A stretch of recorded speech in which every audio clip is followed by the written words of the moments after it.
ప్రపంచాన్ని రక్షించండి. ఇది ఒక అవగాహన కార్యక్రమం. ప్రియమైన స్నేహితులారా, మన అందరికీ ఒకే ఒక్క భూమి మాత్రమే ఉంది. ప్రకృతిని రక్షించుకోవడం మన అందరి బాధ్యత.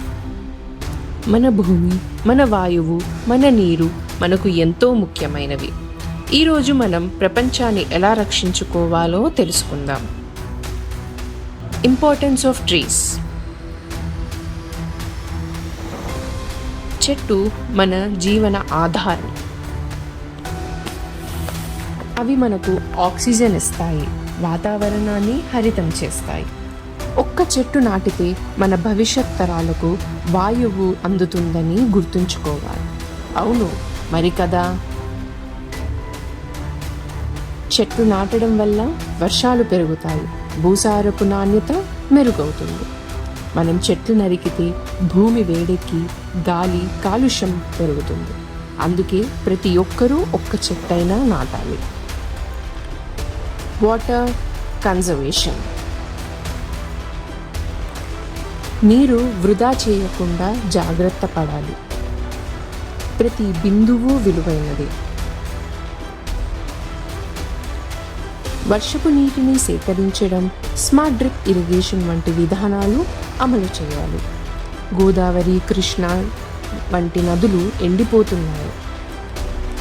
మన పిల్లలకు, మనవలకు నీటి అవసరం తీర్చేలా నీటి సంరక్షణ మన కర్తవ్యం. Pollution control. కమ్యూనిటీకి చెప్పండి, ప్లాస్టిక్ వాడకాన్ని తగ్గించండి. ప్రతి దుకాణంలో నైలాన్ కవర్లను ఆపండి. పునర్వినియోగ బాటిళ్లు, పేపర్ బ్యాగులు వాడటం అలవాటు చేసుకోండి. వాహనాలను కొంతమేర తగ్గించి పబ్లిక్ ట్రాన్స్పోర్ట్ వాడితే కాలుష్యం తగ్గుతుంది. ఆహ్లాదకరమైన వాతావరణం మనం అందరం కలిసి సాధించుకోవచ్చు. Renewable energy. సౌరశక్తి, వాయుశక్తి వంటి పునరుత్పాదక శక్తులను వాడండి. ఇవి కాలుష్యం లేని శక్తి రూపాలు. మన కరెంటు ఖర్చులు కూడా తగ్గించుకోవచ్చు.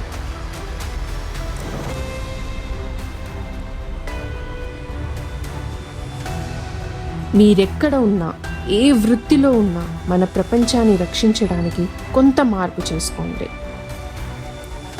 మనం ప్రతి చిన్న చర్యతో ప్రకృతికి సేవ చేయగలుగుతాం. మన భూమి మనకు జీవనాధారం. ఆ భూమిని రక్షించడం మన బాధ్యత. ప్రపంచాన్ని రక్షిద్దాం, మన భవిష్యత్ తరాల కోసం.